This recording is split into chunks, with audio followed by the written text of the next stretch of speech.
سفر میں دیکھ کے آ گئے. آپ صلی اللہ علیہ وسلم نے سود خوروں کا حشر بھی دیکھا, جوانیوں کو بھی دیکھا, زناکاروں کو بھی دیکھا, بدماشوں کو بھی دیکھا, عیاشوں کو بھی دیکھا, حرام کھانے والوں کو بھی دیکھا. یہ سارے غیبت کرنے والا, چغلی کرنے والا, جھوٹ بولنے والا, ان تمام کو جو وہاں عذابات دیے جا رہے تھے, اللہ نے وہ سارے مناظر دکھلائے تاکہ حضور جس کی دعوت دیں اس دعوت کا مشاہدہ بھی کر لیں تاکہ بات پختہ ہو جائے. ٹھیک ہے. ایک آدمی دعوت دیتا ہے کسی چیز کی اور خود پتہ نہیں ایسا ہوگا کہ نہیں ہوگا, تو یہ کیا بات ہوئی بھائی؟ اور اگر آدمی دیکھ لے گا اپنی آنکھوں سے تو پھر تو بڑا مسئلہ, پھر تو بڑی بات ہے. مشاہدہ کر لے آدمی کہ یہ سارے معاملے ہوئے. تو اس پس منظر میں اللہ وحدہ لا شریک نے حضور صلی اللہ علیہ وسلم کو کیا کیا بھائی؟ کہاں بلایا؟ اسراء کے لیے, معراج کے لیے. اچھا حضرت یہ پس منظر ہو گیا. اب اس کے بعد اگلی بات سمجھیے. اس سفر کے دو حصے. کتنے حصے ہیں؟ دو. ایک حصہ ہے اسراء اور دوسرا حصہ ہے معراج. اسراء کہتے ہیں زمین کی سیر کرنا. ایک آدمی یہاں سے رائے چوٹی جائے گا, حیدرآباد جائے گا, زمین پر نیچے نیچے, کیا کہیں گے اس کو؟ اسراء کہیں گے. اور ایک آدمی نیچے سے اوپر چلے گا, اوپر جس طرح راکٹ چھوڑتے ہیں اوپر کو, اس طرح جائے گا, اس کو کیا کہتے ہیں؟ معراج. تو معراج عروج, اوپر کو چڑھنا, اور اسراء سیر کرنا. تو سیر کرنا الگ ہے اور سیر کرنا الگ ہے, یہ نیچے کا سفر ہے زمین کا, اور عروج الگ ہے, اوپر چڑھنا. یہ دونوں مسئلے سمجھ آ گئے آپ کو, اسراء کے معنی اور معراج کے معنی.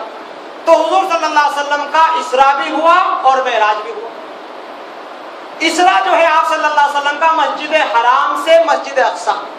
بھائی مسجد حرام کہاں ہے ذرا بتاؤ, کہاں ہے جی؟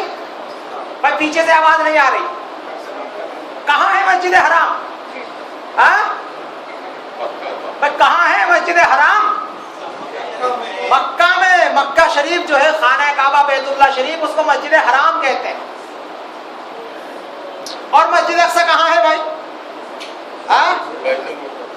اس کو بیت المقدس کہتے ہیں. وہ کہاں ہے؟ فلسطین میں, جو آج کل یہودیوں کے قبضے میں ہے.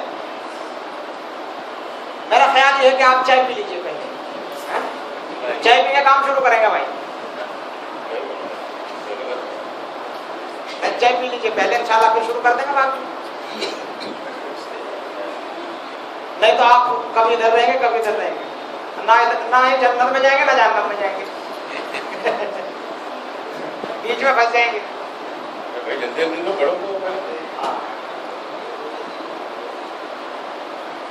اصل چائے کا انتظام جو ہے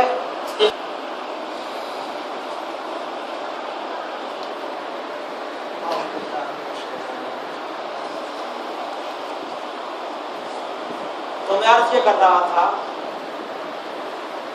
کہ حضور صلی اللہ علیہ وسلم کو اسراء ہوا, معراج. اسراء زمین کی سفر کو کہتے ہیں اور معراج جو ہے یہ عروج کا نام ہے, یعنی اوپر کو چڑھنا. مسجد حرام سے مسجد اقصی تک حضور صلی اللہ علیہ وسلم کا سفر براق کا ہے, براق. اور مسجد اقصی سے اور باقی آسمانوں کی طرف جو سفر ہے وہ سیڑھی سے, سیڑھی سے. براق کا نہیں ہے, براق تو بس مسجد اقصی تک ختم. پھر آگے سیڑھی ہے, حدیثوں میں سیڑھی کا نام آیا. اب وہ سیڑھی کیسی ہوگی میں سمجھاؤں گا انشاءاللہ بات. ہماری سیڑھی تو نہیں ہے, کیونکہ ہم اگر ہماری سیڑھی پہ چڑھیں گے تو پھر تو جائیں گے نہیں, پہنچیں گے نہیں. پتہ نہیں میں کس کے گھر گیا تھا, تو وہ پہلے چلے گئے, میں ذرا پیچھے رہ گیا. اس نے کہا آپ سیدھے آ جائیے. چلو ٹھیک ہے, وہ چلے گئے. اب وہ سیڑھیاں ایسی تھی کہ میں پتہ نہیں کہاں چلا گیا, اور میں نے جا کے دروازہ کھٹکھڑایا. میں نے کہا ہمارے بھائی کہاں ہیں؟ کہنے نہیں یہ گھر تو دوسرا ہے, وہ الگ ہے. اب میں وہاں سے نکل کے ایک جگہ اور جا کے دروازہ مار دیا. میں کہا السلام علیکم, ہمارے بھائی کہاں؟ کہنے لگا نہیں یہاں نہیں ہو تو دوسرا ہے, یہاں نہیں. یعنی میں 3-4 دروازے کھٹکھٹایا, تب جا کر کے وہ مجھے پھر دوبارہ جب دوبارہ بلانے آئے تب میں ان کو ملا, چھوٹی سی سیڑھی میں ہی. اور لکھنؤ میں تو آپ نے دیکھی ہوگی بھول بھلیا, دیکھی آپ نے؟ نہیں دیکھی شاید. آپ وہاں سفر کریں, اگر اللہ آپ توفیق دے لکھنؤ میں جائیں تو بھول بھلیا ضرور دیکھیے. ایک ایک بہت بڑا سمجھے قلعہ ہے، بہت بڑا پرانے زمانے میں. اس میں ایسا ہے حضرت اوپر چڑھ گیا تو نیچے نہیں آ سکتا، نیچے چڑھ گیا تو اوپر نہیں آ سکتا بغیر گائیڈنس کے. وہ جو وہاں گائیڈ کرنے والے لوگ ہیں وہ باقاعدہ گائیڈنس کرتے ہیں، پکڑ کے لے جاتے ہیں. ایک مرتبہ ہم قافلہ تھا ہمارا علماء کا، کئی علماء تھے، ہم بھی تھے، چلے گئے وہاں. تھوڑے اوپر گئے، باہر نکل گئے چھت پر گھومے پھرے، تفریح کری تھوڑی دیر. اس کے بعد جب واپس آنے لگے تو ہمارے مولوی صاحب ذرا کنجوس آدمی تھے. مولوی سے کنجوس ہی ہوتے ہیں بیچارے، ہے کہ نہیں؟ اللہ کے کیوں دینا دینا دینا تو ہے نہیں، لینا لینا جانتے. اب وہ عادت پڑ جاتی ہے، اب کنجوس ہو جاتے ہیں. کہنے لگے بھائی اب جب آئے تھے جب تو پیسے دے دیے تھے، اب نہیں دیں گے، اب تو آپ چلے جائیں گے نیچے. اب جب ہم پہنچے وہاں نیچے جانے کے لیے تو وہ جو گائیڈ کھڑا تھا اس نے کہا صاحب لاؤ پیسے جلدی چھوڑ کے آتا ہوں. مولوی صاحب نے بازو بیٹھا بنا چلے جائیں گے. اس نے کہا اگر تم چلے جاؤ نیچے، سمجھ میں آئے، تو میں تمہیں پتہ نہیں کتنے پیسے کہا اس نے، 1000 2000 کتنے، اتنے پیسے میں تمہیں انعام دوں گا. آپ کی مولوی صاحب کا میرے پیچھے آؤ سب. اب ہم مولوی صاحب کے پیچھے ہوئے، مولوی صاحب آ گئے. اب نکلے جناب، اب پتہ نہیں کہاں پھر ایک چھت پہ چلے گئے، گھوم پھر کے اندھیرا ہو رہا تھا، پتہ نہیں کہاں نکل گئے، ایک چھت پہ چلے گئے. ہم نے کہا مولوی صاحب یہاں روڈ نہیں آیا، چھت آ گئی، آپ تو روڈ پہ جا رہے تھے نیچے. کہنے لگا اب کہاں جاؤ میرے پیچھے، آپ کو دیکھنا کہاں جاؤں گا. اب انہوں پھر لے کے چلے، پھر کہیں جاؤ اور جا کے نکل گئے. یعنی 6-7 مرتبہ ٹرائی کیا اور بہت لائٹاں اور ماچساں پتہ نہیں کیسے کیسے دیکھ دیکھ کے چلے. کوئی راستہ نہیں، وہی راستہ ہے، گائیڈ بتاتا ہے کہ یہی راستہ نیچے جائے گا، یہی جائے گا، اسی میں ہم جاتے ہیں نکل جاتے. آخر کار مولوی صاحب کو پیسے دینے پڑے بھائی، اور وہ ہمیں لے گیا اور بالکل 4 قدم رکھ کے اس نے کہا کہاں چکر مار رہے تھے، ادھر آؤ، ادھر کو یہاں پہ جائیں گے، کھڑو. تو بھائی سیڑھیاں ایسی ایسی ہے نا، انسانوں کو پتہ ہی نہیں چلتا کہاں چلے گئے. پر ہم وہ سیڑھی جو حضور صلی اللہ علیہ وسلم کا جس پر معراج تھا وہ الگ ہے. تو اسراء براق کا سفر ہے اور سیڑھی کا سفر جو ہے مسجد اقصی. اب یہاں ایک مسئلہ ہوتا ہے بھائی، ڈائریکٹ جو ہے آسمان پر جانا تھا نا، مسجد اقصی جانے کی کیا ضرورت ہے؟ سوال ہے کہ نہیں؟ کبھی نہیں سنیں گے آپ، سن لو اچھی طرح کان کھول کے. کوئی کافر بھی آپ سے سوال کر سکتا ہے کہ حضرت اعلیٰ براق پہ بیٹھ کے آپریشن کرا کے مسجد اقصی جانے کی کیا ضرورت ہے؟ ارے آسمان میں تو جانا ہے، کہیں سے بھی اڑ جاؤ، فلیٹ کیا ہوتا ہے؟ کسی کو مکہ جانا ہے تو ریاض سے کہیں سے بھی اڑ جاؤ، چاہے دلی سے اڑے، بمبئی سے اڑے، چاہے مدراس سے اڑے، چاہے چنئی سے اڑے، کہیں سے بھی اڑ جاؤ، جو جہاں سے چاہے اڑ جائے. یہ کیا بات ہے جناب وہاں جانا وہاں جانا؟ یہ کیا ہوا کہ بھائی حضور صلی اللہ علیہ وسلم یہاں سے وہاں جا رہے ہیں، پھر وہاں سے اوپر جا رہے ہیں، بھائی یہیں سے ڈائریکٹ سیڑھی لگ جاتی، یہیں سے چلے جاتے. سوال ہے کہ نہیں ہے؟ سوال سمجھ میں آ گیا آپ کو؟ اسراء کیوں ہوا؟ خالی معراج ہو جاتا، حضور صلی اللہ علیہ وسلم اسی مسجد حرام سے سیدھے آسمان کی طرف سفر کر لیتے. کیوں وہاں کا سفر کیا حضور صلی اللہ علیہ وسلم نے؟ اس کی وجہ کیا؟ اس کی وجہ یہ ہے کہ آج بھی ہے وہ جگہ، آپ دیکھنا چاہیں دیکھ آ سکتے ہیں جا کے فلسطین میں. یہ جو مسجد اقصی ہے، مسجد ہرقل سلیمانی ہرقل جو ہے، وہاں ایک صخرہ ہے بہت بڑا. اس صخرہ کے پاس ایک بہت بڑی انبیاء علیہ السلام کا بیٹھنے کا ایک سسٹم ہے، سواری باندھنے کا بھی ہے، بیٹھنے کا بھی جگاڑ ہے، آدمی بیٹھ بھی سکتا ہے، اور بہت بڑی وہ جگہ ہے. بتایا جاتا ہے، روایتوں میں آتا ہے کہ بالکل اس کی سیدھ میں آسمان میں دروازہ ہے، اور دنیا میں جتنے فرشتے آتے ہیں وہیں سے آتے ہیں، اور جو جو کام کر کے واپس جاتے ہیں سارے وہیں سے جاتے ہیں. ایسا نہیں جو چاہے جو سا روڈ استعمال کر لو، ایسا نہیں ہے وہاں نا. اللہ کے نظام ہے، فرشتے کہاں سے آئیں گے، کدھر سے جائیں گے، ایک ہی نظام ہے. سورج کدھر کدھر کو نکلنا ہے، کہاں کہاں جا کے چلنا ہے، وہ پورا نظام ہے. اپنی مرضی سے نہیں، ادھر کو نکل گئے، ادھر کو نکل گئے، آگے کو نکل گئے، بعد پیچھے سے آگے، ایسا نہیں ہے. سارے فرشتے جو دنیا میں کام کر رہے ہیں، یہ تمام فرشتے جب اللہ کی طرف چڑھتے ہیں تو کہاں سے چڑھتے ہیں حضرت؟ کہاں سے بولو؟ مسجد اقصی سے چڑھتے ہیں، اسی صخرہ کے پاس سے. اور جب اترتے ہیں تو کہاں اترتے ہیں حضرت؟ کبھی سنی ہے آپ نے یہ بات؟ بہت اہم بات ہے، اس کو یاد رکھنا ہمیشہ. اگر کوئی سوال کرے تو یہ اس کا جواب ہے، اور یہ جواب تورات میں بھی ہے، انجیل میں بھی ہے، صحف ابراہیم میں بھی ہے، اور اسی طریقے سے زبور میں بھی ہے، اور اسی طریقے سے اور صحائف میں بھی آیا, یعنی پرانی جو کتب ہے تمام سابقہ کتاب میں یہ بات آئی ہے کہ اللہ کے فرشتے جو ہے وہیں سے چڑھتے ہیں. لہذا حضور صلی اللہ علیہ وسلم بھی کہاں سے چڑھے جا کے؟ کیونکہ آپ کو لینے کے لیے کون آئے ہیں؟ فرشتے آئے تھے نا. تو فرشتے آپ کو لے کے کہاں سے چڑھیں گے؟ جہاں سے ان کو پرمیشن ہے چڑھنے کا بیچاروں کو وہیں سے چڑھیں گے. لہذا مسجد اقصیٰ جائیں گے پھر وہیں سے چڑھا جائے گا. تو سیدھی سی بات ہو گئی. سمجھ گئے ہمارا مسئلہ؟ اچھا جی, اسراء ہو گیا, معراج ہو گیا. اب حضور صلی اللہ علیہ وسلم فرماتے ہیں کہ میں ام ہانی کے گھر میں تھا, سویا ہوا تھا, اور میرے بازو میں حضرت علی لیٹے ہوئے تھے بھائی, اور علی کی ایک بہن تھی ام ہانی, وہ بازو میں لیٹی ہوئی تھی حضور صلی اللہ علیہ وسلم کے اس طرف, اور حضور صلی اللہ علیہ وسلم بیچ میں لیٹے ہوئے تھے. ایک ہی گھر کے اندر تینوں ایک ہی جگہ پڑے ہوئے ہیں, سو رہے ہیں. علی بھی سو رہے ہیں, علی کی بہن بھی سو رہی ہے, اور محمد الرسول اللہ ان دونوں کے درمیان سو رہے ہیں صلی اللہ علیہ وسلم. لیکن ایک مسئلہ یاد رکھیں کہ انبیاء علیہ السلام ہماری طرح نہیں سوتے بھائی. نبی کا سونا الگ ہے. تنام عیناہ ولا ینام قلبہ. انبیاء کی صرف آنکھ سوتی ہے, دل نہیں سوتا, دل جاگتا رہتا ہے. دل کا رشتہ اللہ سے کبھی ایک منٹ کے تو دور کی بات, ایک سیکنڈ کے لیے بھی غفلت نہیں برت سکتا. نبیوں کا دل اتنا پاک, اتنا صاف, اتنا ستھرا, اتنا اچھا, اتنا اجمل, اتنا اکمل, اتنا اصفا, اتنا مشفع ہوتا ہے کہ اللہ کی تجلیات ہر وقت پڑتی رہتی ہے. ایک سیکنڈ, ایک لمحہ نہیں جاتا کہ جب اللہ کی تجلیات سے غفلت برت جائے, کبھی نہیں ہو سکتا. آنکھیں سوتی لیکن دل نہیں سوتا. سمجھ رہے بات؟ تو اس کیفیت میں حضور صلی اللہ علیہ وسلم سوئے ہوئے تھے. اب جناب فرشتے آئے, اور فرشتے جب آئے تو ایک فرشتے تو ہو گئے سرانے کھڑے, اور ایک ہو گئے پینتیوں میں کھڑے. سرانہ پینتیاں سمجھتے ہیں؟ پیروں کی طرف ایک فرشتے, ایک, اور دوسری طرف جو جبریل کہاں گئے سر کی طرف. دونوں کھڑے ہیں, ایک ادھر, اور حضور صلی اللہ علیہ وسلم بیچ میں ہے. اب وہ جو کھڑے تھے فرشتے ادھر والے پیر کی طرف, اس نے سوال کیا, انہوں نے سوال کیا ایہم وخیرہم, بھائی ان میں کون ہے وہ نبی جس کو بعثت ہے, جس کو ہمیں لے کے جانا ہے, جو مہمان بننا ہے اللہ کا, وہ کون ہے ان میں؟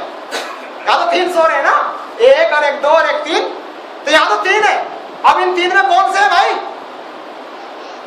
اب جبریل علیہ السلام جو ادھر کھڑے, انہوں نے فرمایا, انگلی اٹھا کے فرمایا اوسطہم وخیرہم, یہ جو بیچ میں ہے نا یہ ہے محمد, یہ ہے ایسا, ان کو لے جانا.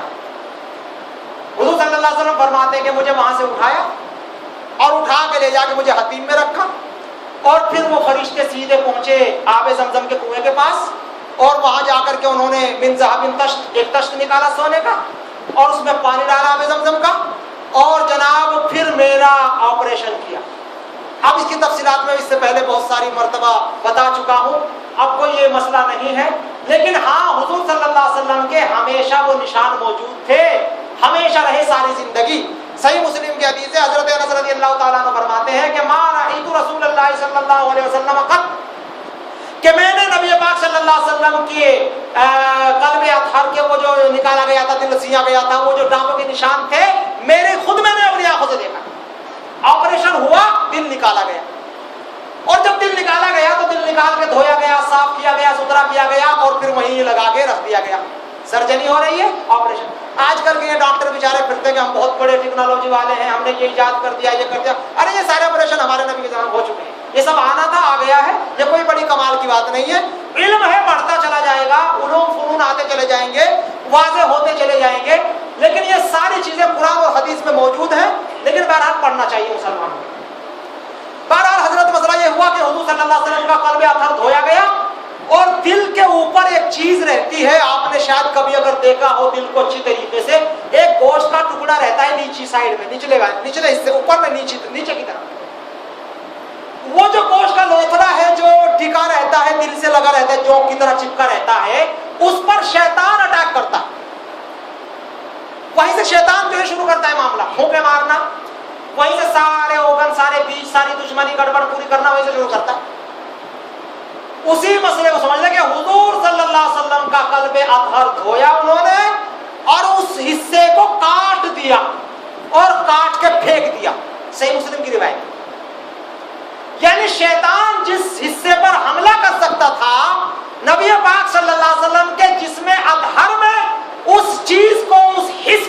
باقی نہیں رکھا، اس کو نکال دو اس کو. اور پھر آپ کے اخلاق، آپ کا کردار کوئی معمولی تھوڑا ہی تھا. آپ صلی اللہ علیہ وسلم کے پاس تو چاہے کتنا بڑا بدماش چلا گیا وہ بھی بہت بڑا انسان اور مجدد اور قطب اور ولی اللہ بن کے نکلا، اس میں تو کوئی شک نہیں. شرابی پہنچ گیا، تھوڑی دیر میں جناب شراب سے منع کرنے والا بن کے آ گیا. ابھی زانی پہنچا جناب، دنیا کو روکنے والا، گناہوں سے روکنے والا بن کے آ گیا، ہے نا. ابھی بت پرست پہنچا جناب، توحید بولنے والا آ گیا نکل کے. تو یہ تو سارا معاملہ حضور صلی اللہ علیہ وسلم کا دبا رہا.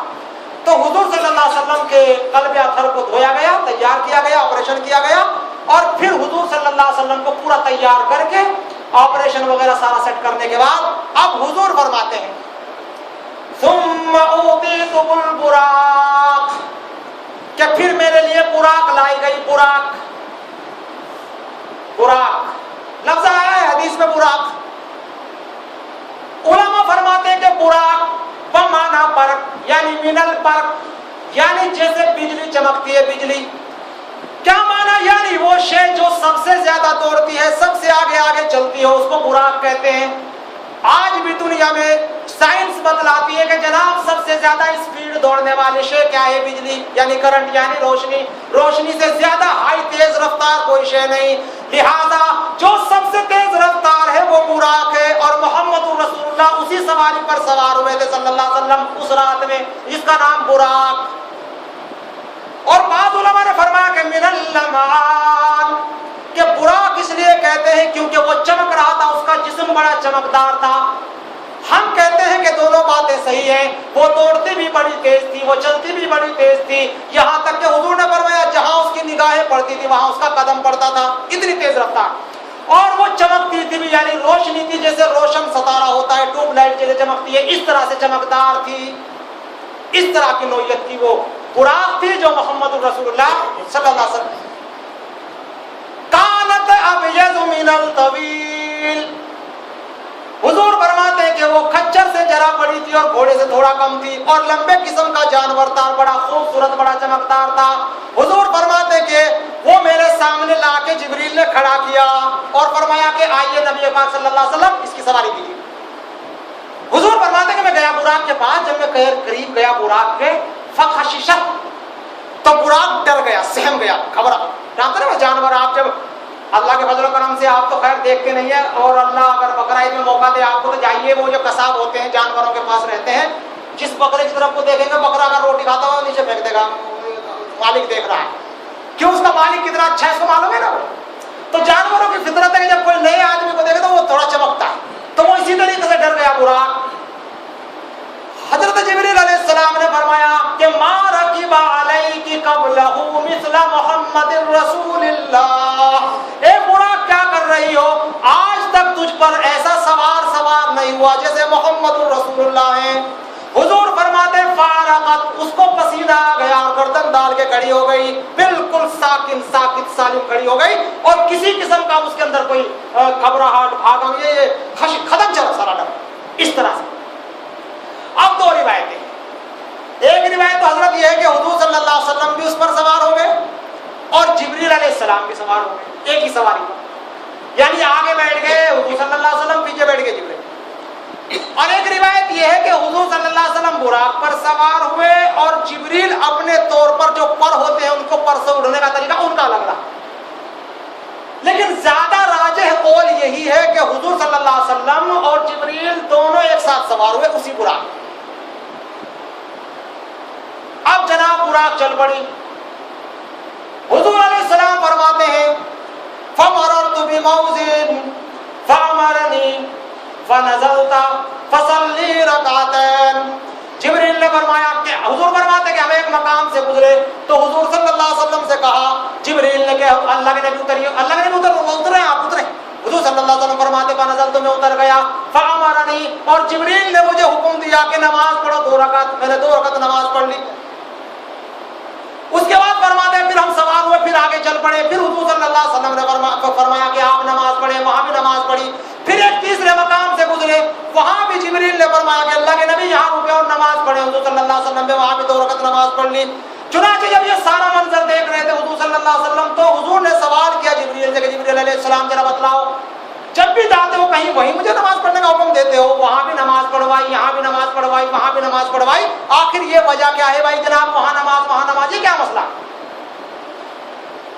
جبریل علیہ السلام نے فرمایا قال کہ حضور وہ جو پہلی جگہ تھی جہاں میں نے آپ سے نماز پڑھنے کا حکم دیا اور آپ نے نماز پڑھی, اولہ الطیبہ, وہ طیبہ ہے یعنی مدینۃ المنورہ.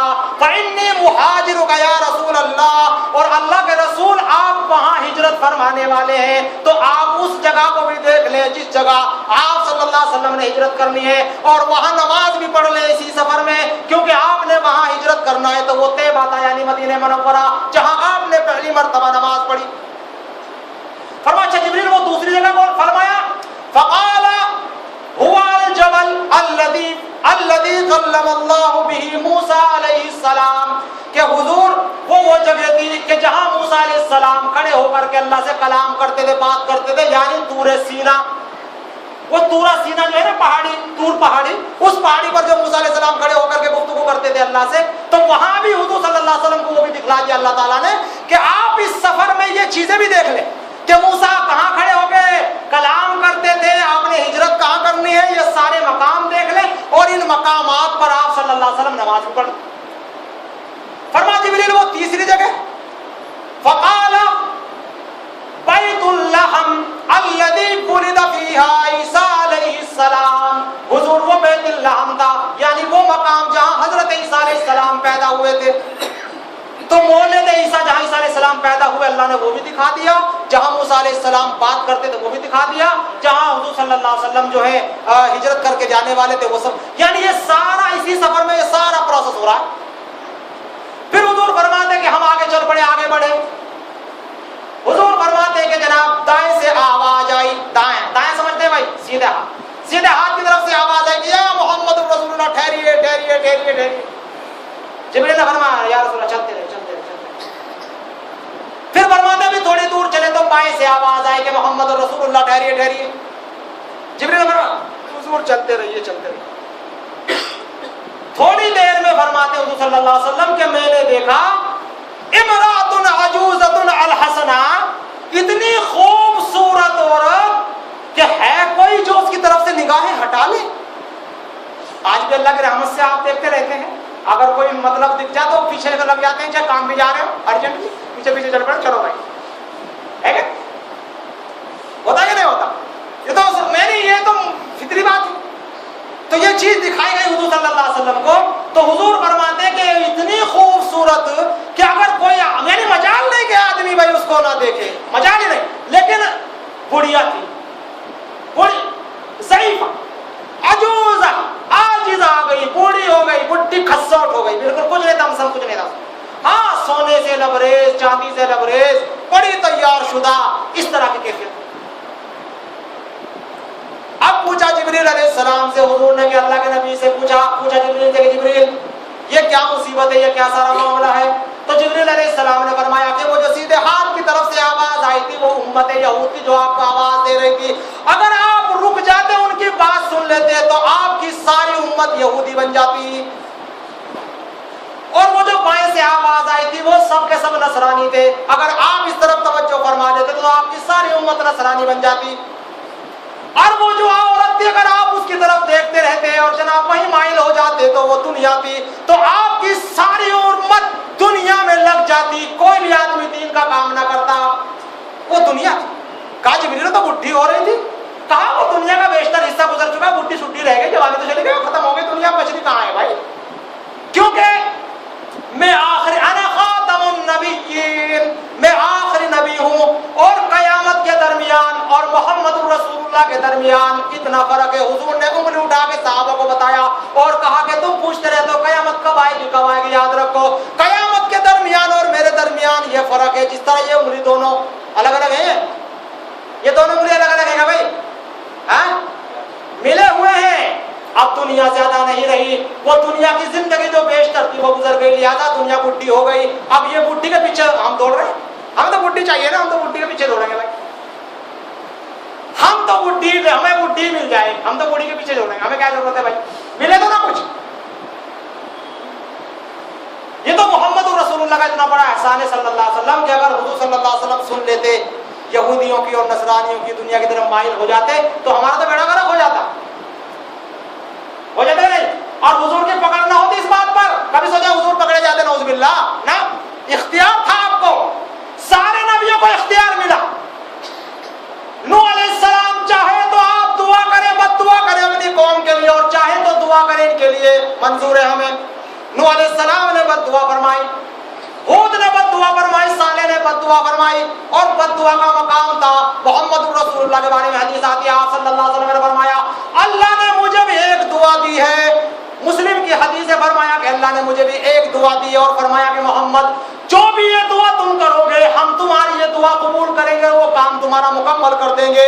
تو میں نے اس دعا کو دنیا میں استعمال نہیں کیا، آخرت میں استعمال کروں گا اپنی امت کے لیے. آخرت میں استعمال کروں گا اپنی امت. یہ ہے احسان محمد رسول اللہ کے ہمارے اوپر صلی اللہ علیہ وسلم، جن کی سنتوں کا، جن کے دین کا آج ہم نے دوستوں مذاق بنایا ہوا. یعنی ماشاءاللہ کتنے لوگ بیٹھے ہیں، اللہ کا فضل ہے، دیکھو کتنے بھائی آئے ہیں، دوست آئے ہیں، احباب آئے ہیں. اور فجر میں دیکھ لینا انشاءاللہ مؤذن صاحب، امام صاحب اور ایک دو کوئی اور آ جائیں گے بیچارے مسافر وغیرہ. جو مقامی حضرات ہیں گھر میں آرام سے سوتے رہیں گے، کوئی فکر نہیں. مسجد آباد ہو نہ آباد ہو، برباد ہو، چھت ٹوٹ جائے، اور پھر دعا کرتے ہیں اللہ بابری مسجد کو بنا لے، اللہ بابری مسجد کو بچا لے. ارے بابری مسجد تو جب بچے تو نماز پڑھنے آئے گا؟ یہ تو یہاں یہی چلی جائیں گے. وہ کہاں وہ اس کی دعا چھوڑو، پہلے اپنی کی دعا کرو. دوسرے کو پوچھنا شروع کر دیتے ہیں، دوسرے کو مارنا شروع کر، خود پڑھتے نہیں، خود سمجھتے نہیں، خود سنبھالتے نہیں، مسجد دوسرے کا نام لیتے ہیں. دعا سے کام میرے بھائی چل جاتا تو سارا مسئلہ ہو جاتا. بہرحال حضور صلی اللہ علیہ وسلم فرماتے کہ پھر ہم چل پڑے. حضور فرماتے کہ پھر ہم کہاں پہنچے؟ مسجد اقصی میں جا پہنچے. بہرحال سفر بہت لمبا ہے، میں اس میں زیادہ وقت نہیں لگانا چاہتا، مختصر کر دیتا کہ حضور صلی اللہ علیہ وسلم پہنچ گئے جناب مسجد اقصی میں. اور جب حضور مسجد اقصی پہنچے تو حضور فرماتے ہیں کہ جبریل کے ساتھ میں اتر گیا. فنزلت مع جبرائیل، جبرائیل کے ساتھ میں اترا.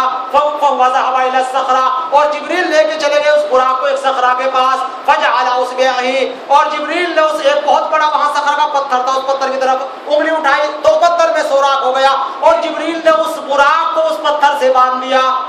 گویا جو بھی نبی یہاں آتے تھے پہلے ہی سے اسی پتھر میں ہر نبی انگلی اٹھا کے سوراخ کرتے تھے، اور جناب آپ اپنی سواریوں کو باندھا کرتے تھے. جبریل کا اور محمد کا جب سفر ہوا صلی اللہ علیہ وسلم تو وہ انگلی سے سوراخ کیا گیا اور براق کو وہاں باندھا گیا.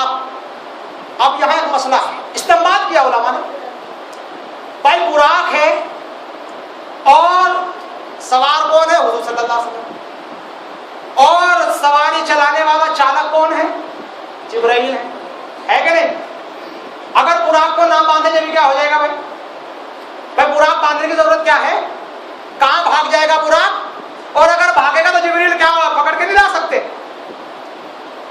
جب صحابہ نے کہا اللہ کے نبی صلی اللہ کے نبی جبریل جو ہے آپ کے پاس پھٹافٹ آتے رہتے ہیں، یہ ان کی اسپیڈ کا عالم کیا ہے؟ حضور نے فرمایا بس قدم ہو الثانیہ بالثانیہ، اور یہاں سے لے کے وہاں تک ایک قدم ہوتا ہے، دوسرے آسمان پر دوسرا قدم، تیسرے آسمان پر تیسرا قدم. کتنی اسپیڈ ہے جبریل؟ اب کہاں اتنے لمبے والے قدم والے براق کہاں بھاگے گی بھائی؟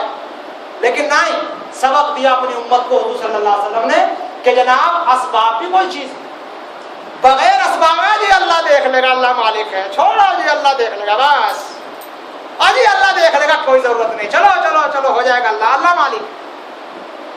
پڑے ہیں مسجد میں کچھ کام کر لو، کماؤ کچھ روزی، اللہ دے گا. ارے نہیں اللہ کما، اللہ کھلا دے گا، اللہ پلا دے گا. کیا ضرورت ہے خام کا کچھ کرنے کی، دکان مکان میں ارے سب بیکار ہے، اللہ کھلا دے گا.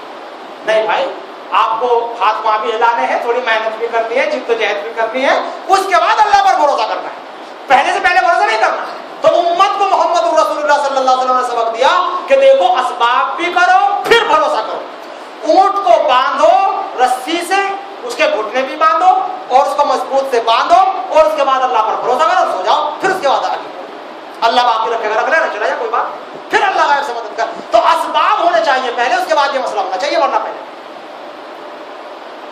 اب جناب فرماتے کہ پھر جبریل علیہ السلام مجھے آگے لے کے چلے. میں کیا دیکھتا ہوں کہ جناب مسجد اقصی جو ہے فل اینڈ فل لوگوں سے بھری ہوئی ہے، جس طرح بھری ہوئی ہے نا ماشاءاللہ.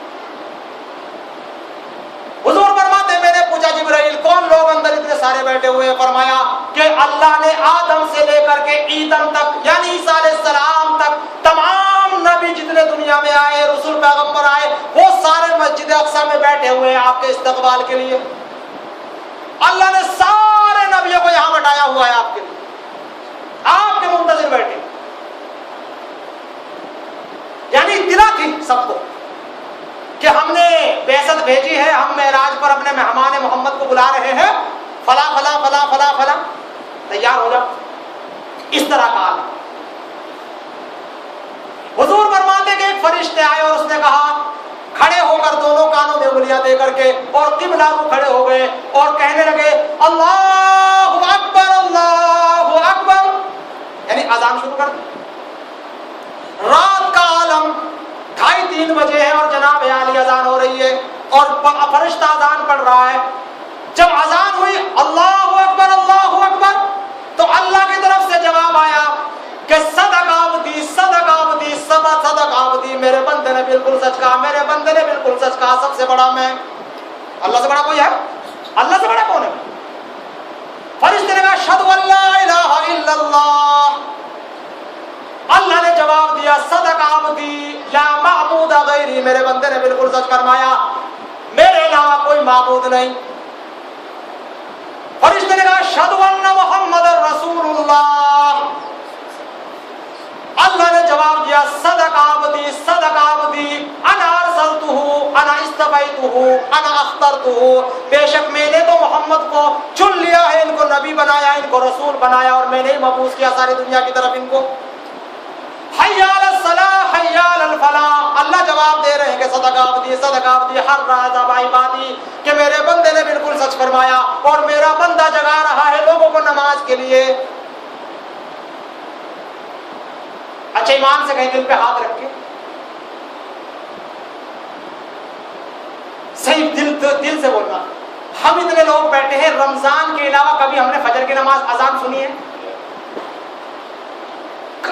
اذان صرف اذان کبھی ہم نے سنی ہے، بس اذان، بھائی مؤذن اذان پڑھ رہا ہے، ہمارے محلے کی مسجد ہے گھر بازو میں ہے، کبھی ہم نے اذان سنی ہے؟ کبھی فجر کی اذان؟ تو میرا بھائی جب جاگے ہوئے ہیں تو بیمار میں نہیں سنتے اور جواب کبھی نہیں دیتے، اذان نہیں سنتے، کوئی استنجے میں ہے، کوئی لیٹرین میں ہے، کوئی باتھ روم میں ہے، کوئی ڈیلنگ میں ہے، کوئی سیلنگ میں ہے، کوئی فیلنگ میں ہے، پتہ نہیں کیا کیا میں لگے ہوئے۔ حضور صلی اللہ علیہ وسلم سے صحابہ نے کہا کہ اللہ کے نبی صلی اللہ علیہ وسلم قیامت کے دن آپ کا سفارش کا مستحق کون ہوگا؟ حضور نے ارشاد فرمایا کہ جو شخص اذان سنے گا اور اس کا جواب دے گا اور مجھ پر درود پڑے گا اور اس کے بعد پھر کہے گا اللہم رب هذه الدعوة التامة والصلاة القائمة محمد الوسیلة والفضیلة وبعث مقام محمودا الذی وعدتہ، جو بھی دعا پڑھے گا اذان کے فوراً بعد اور مجھ پر درود پڑے گا، سب سے پہلے محمد رسول اللہ قیامت کے دن انشاءاللہ اس کی شفاعت کرے گا۔ اتنا بڑا ڈھونڈتے پھرتے ہیں حضور کی سفارش مل جائے، کہاں ملے گی؟ کہاں ملے گی بھائی؟ کہاں ڈھونڈیں گے آپ؟ اذان ہوتی ہے، اللہ کے فرشتے جواب دیتے ہیں۔ میرے بھائی یہ اذان ہمارے لیے ہوتی ہے، ہم جواب نہیں دیتے۔ اب بڑے افسوس کی بات، اب جناب اذان ختم ہو گئی، اذان ختم ہونے کے بعد آدم سے لے کے سارے پیغمبر تخیل میں ہے، تفکر میں ہے۔ تفکر سمجھتے ہیں؟ سوچ۔ اب اپنا ذہن میں سوچ ہے کہ آدم سوچ رہے ہیں انا اول البشر، اور سب سے پہلا انسان ہوں، اللہ نے ما خلقت بیدی، مجھے اپنے ہاتھوں سے بنایا ہے، آج تو یہ جو شرف امامت کا مجھے ملے گا۔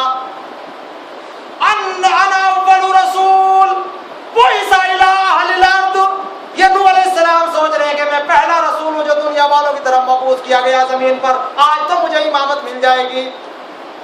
سارے نبی اپنے تفکر میں کہ مجھے ملے گی مجھے ملے گی مجھے ملے گی، سارے تفکر۔ آج مصلی پر نبیوں کی امامت کون کرائے؟ ہر نبی سوچ رہے ہیں کہ کون کرائے گا بھائی؟ جبرائیل علیہ السلام تشریف لائے اور فرمایا سرت مشرقاً و مغربا، میرا مدنی میں نے شمال جنوب مشرق اور مغرب سارے چھان مارے، ما رأیت مثل محمد صلی اللہ علیہ وسلم، حضور میں نے آپ کی شان کے لائق، مدنی کی شان کے لائق کسی کو نہیں پایا۔ فتقدم یا رسول اللہ، اے اللہ کے رسول آپ آگے بڑھیے اور نماز پڑھا بڑھائیے. تو حضور صلی اللہ علیہ وسلم آگے بڑھ گئے اور سارے نبیوں نے پیچھے کھڑے ہو کے حضور کی نماز پڑھی. یہاں سے حضور صلی اللہ علیہ وسلم امام الانبیاء بن گئے, امام المرسلین بن گئے. یہ خطاب اور یہ چیز بھی اللہ کے نبی کو اس وقت میں ملی کہ سارے نبیوں کو آپ نے امامت کروائی. اچھا امامت کون کرواتا ہے بھائی؟ اب یہاں ایک مسئلہ بتاؤں. ہمارے بہت سارے بھائی جو ہے نا, ان بیچاروں کو فاتحہ والوں کو بڑی گالیاں دیتے رہتے ہیں, یہ فاتحہ والے بڑے بدعتی ہیں, خراب لوگ ہیں, فلاں ہیں فلاں ہیں. بھائی ساری بات غلط نہیں ہوا کرتی, تھوڑا بہت اس میں سچ بھی ہوتا ہے. سمجھ ہر چیز کا انکار مت کر دیا کرو. پر ہم مسئلہ ہے ہمارے یہاں, اچھا وہ بھی بیچارے مکے جائیں گے ڈنڈا لے کے آتے ہیں لڑنے کے لیے, دلیل ان کے پاس ہوتی نہیں, مولوی صاحب بتلاتے نہیں. کیوں؟ مولوی صاحب تو فاتحہ لگانے والے ہیں, علم تو پڑھا نہیں. بھائی اللہ کا قرآن تو انہوں نے کبھی نہیں پڑھا نا, کہ وہ اللہ قرآن پڑھ کر وہ سمجھائیں گے. انہوں نے بیچارہ نے بس گزارا کرنا ہوتا ہے. مردہ مر گیا, اس کے کپڑے آ گئے پرانے, جوتیاں مل گئی مردے کی 4-5 روپے, اس کو گھما دے, قرآن اتار دیا, قرآن پڑھ دیا, خالی کر دیا, ہوئے کام, چلو بھائی مولوی صاحب کا کام چل رہا ہے. تو ہوتا یہ تو دلیل نہیں ہوتی. بہرحال امامت وہ کروائے گا جس کے پاس سب سے زیادہ علم, جس کے پاس کیا ہو بھائی, سب سے زیادہ علم جس کے پاس ہوگا وہ امامت کروائے گا. اور جو سب سے زیادہ اکرم ہوگا, عزت والا ہوگا, وہ امامت کروائے گا. تو علم بھی ہو, اکرم بھی ہو, یعنی نیک بھی ہو, علم بھی ہو اور سب سے زیادہ نیک بھی ہو, صالح بھی ہو.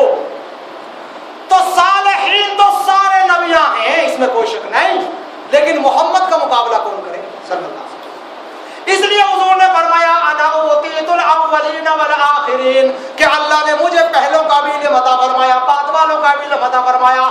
کسی بھی نبی کو پہلوں کا علم بعد والوں کا علم نہیں ملا.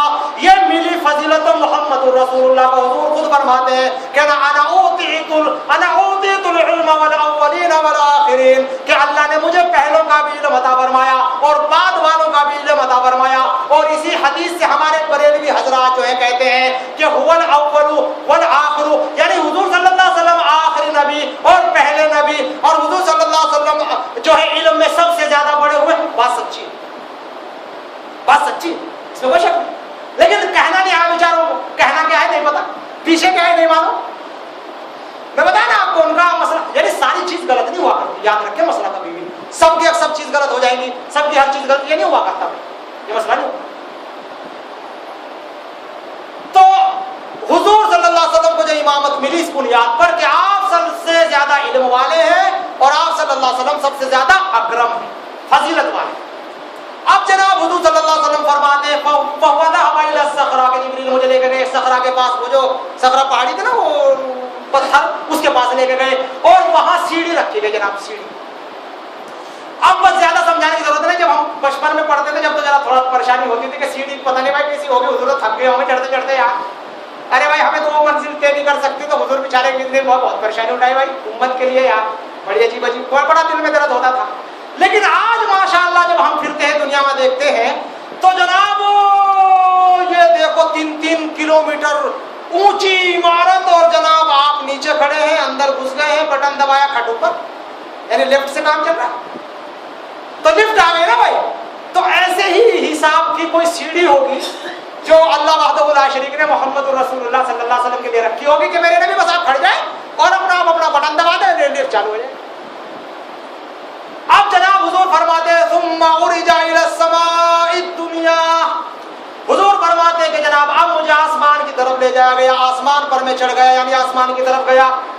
اور جب میں آسمان میں پہنچا تو جبریل علیہ السلام نے دکن جرسا, یعنی دروازہ کھٹکھٹایا, جس سے پتا چلا کہ جناب آسمان میں دروازے بھی ہیں. آسمان میں کیا حضرت, دروازے. فلسفی ہمارے بیچارے جدید دور کے, اللہ ان کی ہدایت عطا فرمائے. یار بدو آدمی, ہل چلانے والا, بھیڑ بکروں کا چرواہا, کھیتوں میں کام کرنے والا, کھجور توڑنے والا, سادہ غذا کھانے والا, بالکل معصومانہ ذہن, کوئی فلسفہ نہیں, کوئی کلچر نہیں, بالکل غیر متمدن انسان. اور جناب وہ پتہ نہیں کہاں سے آتا ہے اور محمد رسول اللہ صلی اللہ علیہ وسلم کی بات سنتا ہے, فوراً ایمان لاتا ہے, فوراً ایمان لاتا ہے. اور یہ فلسفی بدبخت چاند پر پہنچ گئے, اب تک انہیں محمد کی بات سمجھ میں نہیں آئی صلی اللہ علیہ وسلم. ان سے بڑا بد دماغ کوئی ہے, ان سے بڑا بد دماغ کوئی ہے کہ بولو, ایمان سے بولو, صحیح بات کرو. ایک بدو آدمی بیچارہ عرب کا, اس کو یار یہاں شوتر آدمی ہریجن ہمارے ہندوستان کا ابھی پرسوں میں ایک واقعہ ہوا ہے، ایک صاحب جو ہے اس کو دعوت دے رہے تھے، سمجھا رہے تھے، اس کے دماغ میں بات آئی مسلمان ہو گئے. تو بیچارے ایسے غریب غربا، ان کے سمجھ میں آتا ہے اسلام. اور یہ فلسفی حضرات جو چاند میں پہنچنے والے، راکٹ چھوڑنے والے، ان بدبختوں کو اب تک نظر نہیں آیا اللہ ہے کہ نہیں ہے، محمد صحیح کہتے کہ نہیں کہتے، دعوت کیا ہے، اسلام کیا ہے، یہ پتہ نہیں چل رہا. میں سمجھتا ہوں کہ بڑا بد دماغ. تو یہ کہتے ہیں کہ جناب آسمان واسمان کوئی چیز نہیں ہے، یہ تو خالی ایک فضا ہے، ایک ہوا ہے، ایک دھواں ہے، بس اس شکل کا ہے، اس میں کوئی شے نہیں ہے، بس ایسے ہی ہے. نہیں، قرآن کہتا ہے، حدیث کہتی ہے کہ جناب یہ دروازہ ہے وہاں، صرف آسمان تو ہے ہی. سبع سماوات طباقا، اللہ نے فرمایا کہ میں نے آسمان 7 بنائے ہیں یکے بعد دیگرے. اور حضور صلی اللہ علیہ وسلم نے ارشاد فرمایا کہ پہلا جو آسمان ہے وہ جو ہے مرجوس کا ہے، اور دوسرا جو آسمان ہے وہ پنیوں کا ہے، اور تیسرا آسمان جو ہے وہ لوہے کا ہے، اور اس کے بعد جو ہے اسٹیل جو اس کو کہتے ہیں نمرمونا وہ اس کا ہے، اور پھر اس کے بعد والا سونے کا ہے، پھر اس کے بعد والا چاندی کا ہے، اور 7واں آسمان حضور نے فرمایا کہ لولو اور مرجان کا ہے، یعنی موتیوں کا ہے. ہم کہتے ہیں بدبختوں صرف آسمان نہیں بلکہ ان کی باقاعدہ مرمت ہوئی ہے، یہ سیٹل ہے، اور یہ ان میں مٹیریل لگا ہوا ہے، اور مٹیریل سے یہ تیار ہوئے ہیں، اور ان میں دروازے بھی ہیں. اور خود قرآن میں اللہ نے فرمایا، اللہ نے جب قوم نوح کے اوپر عذاب بھیجا تو اس کا واقعہ بڑے تفصیل سے آیا ہے. فَفَتَحْنَا أَبْوَابَ السَّمَاءِ بِمَاءٍ مُنْهَمِرٍ وَفَجَّرْنَا الْأَرْضَ عُيُونًا فَالْتَقَى الْمَاءُ عَلَىٰ أَمْرٍ قَدْ قُدِرَ. اللہ فرماتا ہے کہ ہم نے آسمان کو حکم دیا کہ اپنے دروازے کھول دے پانی کے، اور ہم نے زمین کو بھی حکم دیا کہ تو بھی اگل دے سارا پانی جتنا ہے. تو اوپر سے بھی پانی برسا اور نیچے سے بھی پانی برسا، جس کے نتیجے میں ساری قوم نوح ہلاک ہو گئی، تباہ ہو گئی، برباد ہو گئی. تو آسمان میں دروازہ بھی حضرت فلسفہ فلاسفی جو ہے نا، یہ تو کچھ ہی کہنا شروع کر دیتے ہیں. ابھی آپ کو پتا چلا ہوگا، بہت دن پہلے ہم سنتے تھے بچپنے میں، کہتے تھے کہ جناب سورج گھومتا ہے بس. پھر کہنے لگے کہ نہیں سورج نہیں گھومتا، چاند یہ گھومتی ہے زمین. پھر کہنے لگے اب جدید دور میں کہ دونوں گھوم رہے ہیں. ہم نے کہا اگر تم قرآن پڑھتے تو اللہ نے فرمایا کل فی فلک یسبحون، ہر شے گھوم رہی ہے، ہر شے جو ہے ساکن ہو رہی ہے، حرکت کر رہی ہے، ہر شے گھوم رہی ہے بھائی. تو اس طرح کا یہ سارا فلسفہ جو ہے نا، یہ سارا بیکار ہے، بے بنیاد ہے، اس کا کوئی معاملہ نہیں. حضور صلی اللہ علیہ وسلم فرماتے ہیں کہ دکل جرسا، دروازہ کھٹکھٹایا گیا، اور دروازے پر جو فرشتہ کھڑا تھا حضور نے اس کا نام بھی بتایا. اس کا نام تھا اسماعیل، اور اسماعیل ایک ہی مرتبہ آئے تھے جب محمد الرسول اللہ صلی اللہ علیہ وسلم پردہ فرما گئے، اور آپ کا جسم مبارک جو ہے عائشہ حجرہ میں پڑا ہوا تھا، اور صحابہ کرام پریشان تھے، لاچار تھے، اور خلافت کا معاملہ چل رہا تھا، آپس میں گفت و شنید ہو رہی تھی، اور حضور صلی اللہ علیہ وسلم حجرہ عائشہ میں آرام فرما رہے تھے. اب صحابہ کرام رضوان اللہ علیہ مجمعین میں طے پایا کہ حضور کی نماز جنازہ کون پڑھائے گا. ابو بکر صدیق تشریف لائے اور فرمایا کوئی بھی نبی کی امامت نہیں کر سکتا، نبی پر جنازہ کوئی نہیں پڑھ سکتا، اب اپنے طور پر جاؤ اور نماز پڑھو. چنانچہ میں نے حضور صلی اللہ علیہ وسلم سے خود سنا، حضور نے ارشاد فرمایا کہ جب میرا ایسا معاملہ ہو جائے، میں پردہ کر جاؤں، تو تم سب کے سب میرا حجرہ چھوڑ کے باہر چلے جانا، اور کوئی گھنٹوں تک میرے پاس نہیں آنا. اس لیے کہ سب سے پہلے اللہ کا جو عرش پکڑے کھڑے ہیں فرشتے، اللہ ان کو زمین پر اتار کے بھیجے گا، وہ میرے اوپر درود اور سلام پڑھیں گے اور چلے جائیں گے. پھر یکے بعد دیگرے فرشتے آتے رہیں گے اور کرتے رہیں گے، یہاں تک کہ جبریل آئیں گے، نماز پڑھیں گے، اسرافیل آئیں گے، سارے نماز پڑھیں گے. اور سب سے اخیر میں یہ جو دروازے والا فرشتہ ہے اسماعیل، یہ بیچارہ اسی دن آیا تھا، اور حضور کا جنازہ پڑھ کے بیچارہ پھر واپس چلا گیا. ایک ہی مرتبہ دنیا میں آیا، اس سے پہلی بار آیا بیچارہ، اس سے پہلے کبھی نہیں آیا. تو یہ ہے وہ انہوں نے فرمایا من کون کھٹکھٹا رہا ہے دروازہ؟ اچھا باہر کون تھے باہر؟ سید الملائکہ، فرشتوں کے سردار جبریل علیہ السلام فرشتوں کے سردار ہے کہ نہیں؟ یہاں بھی امت کو سبق ملا. جبریل نے کیا کہا؟ جبریل نے فرمایا جب پوچھا گیا من کون؟ انا جبرائیل. جبریل نے اپنا نام بتایا کہ ہاں میں جبرائیل ہوں. یہ نہیں کہ جناب تو کون ہے، تو ہم سے چھوٹا ہے، کھول دروازہ کھول، نام پوچھتا ہے ہم سے. اور جبریل آئے گا